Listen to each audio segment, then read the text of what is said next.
After this emphatic defeat of Ichi Yamamoto in typical thrusting style,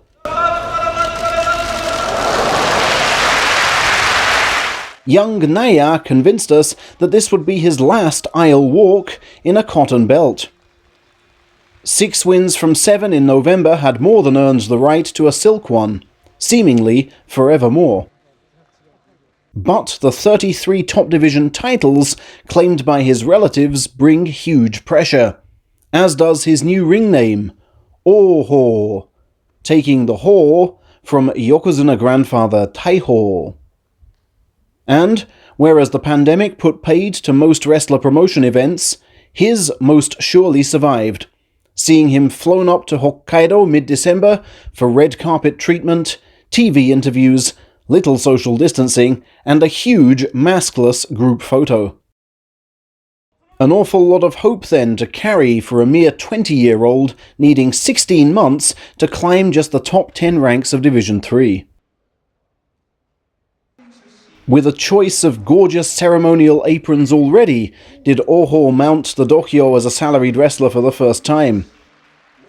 20 minutes later, it was time for his Division 2 debut, or rather, baptism of fire. Like Father Takatoriki, he is a pusher and thruster by trade. Although not afraid of the belt, he'd rather not grapple with specialists like ex-amateur champion Mito Ryu.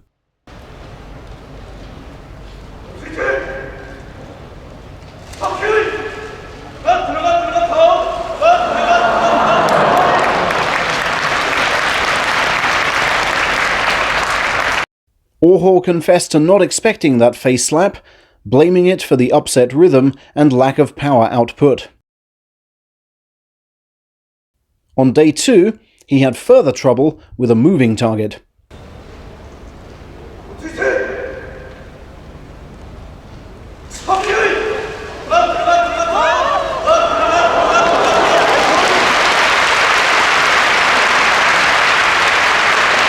"Oh, he's difficult to fight," said Oho of Ura. "He escaped my clutches and didn't allow me any scope to make my power tell." We get it. He's a slow starter who needs time to adjust, much to the chagrin of his father, who accused him of lacking bottle. On day 3, he took a hefty headbutt at the Tachiai, but extended his perfect record against Takagenji to finally get off the mark.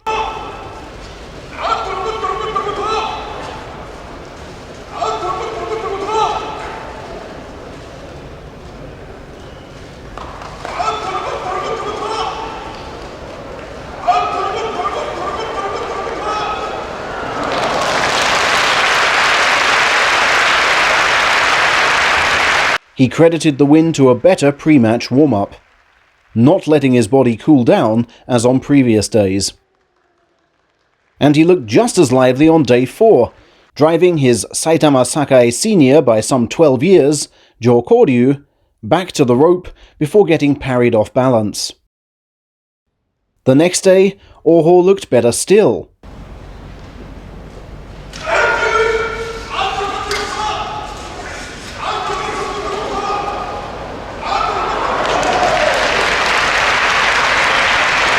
Connecting superbly with those 4 rights to leave November Division 3 champion Ryuko dazed.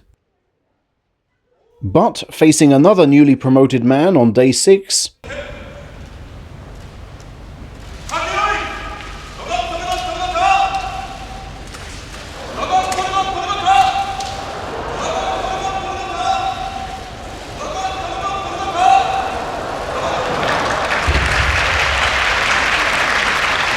he took the lion's share of the shots and again stumbled into a parry, suggesting his problems extended far beyond the warm-up. And herein lay Oho's major handicap. Whereas other wrestlers in his shoes would simply pull and trick their way out of trouble, Oho stayed true to the vow he'd given his supporters. "I will not deviate from my forward-moving style." Such commitment to beauty of form deserves the highest praise. But with his body starting to tire in week 2 of his first full 15-day schedule, his style was scarce guaranteed to get results. This win against veteran Sho Hozan on day 8 was his only one from the next 5 bouts. Ikioi pulling him down on day 7, Yago forcing him out on day 9,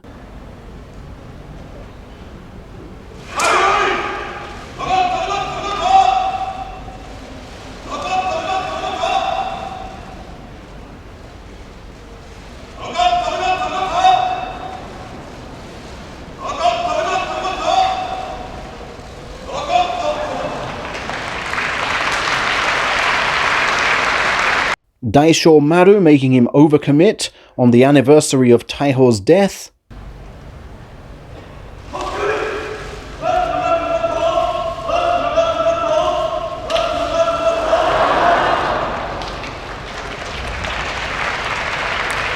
and Chura no Umi pushing him out to confirm his losing score as early as day 11. Now there was still a chance of survival if he won all remaining bouts, and with evident resolve to do so, did he approach Dai Amami.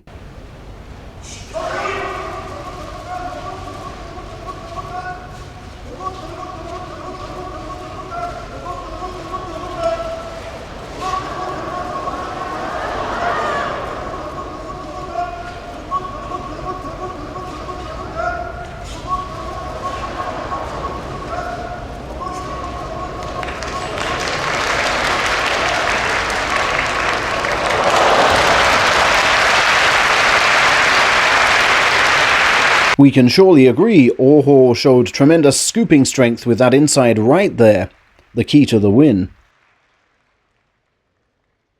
But against the muscles of belt brawler Azuma Ryu,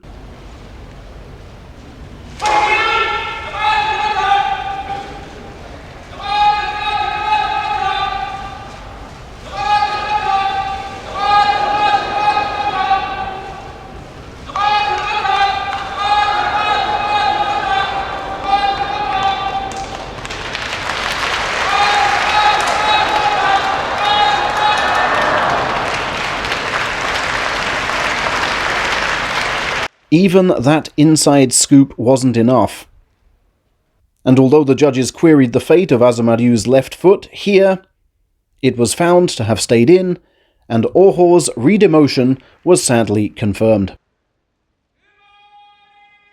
The youngster's misery was then compounded with defeat to Hakuyozan, before this final bout against post-operation Kotoyuki.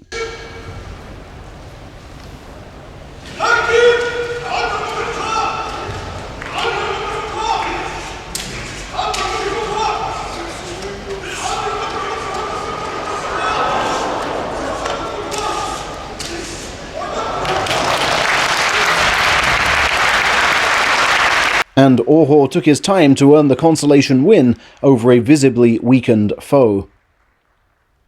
"My ability came up short this time, so I'll do things over from a lower level," he said at the finish. "My condition was really good going into the tournament, but I tired in the second half, to the point I could barely wake up in the morning." Dexterously sewn into one of his aprons is the kanji character for endure, shinobu, which was one of Taiho's favorites. Oho shares Taiho's belief that the tough experiences are the ones that make you grow. It's why he fights more practice bouts than just about anyone. Key to overcoming this latest setback, I feel, is avoidance of things like this.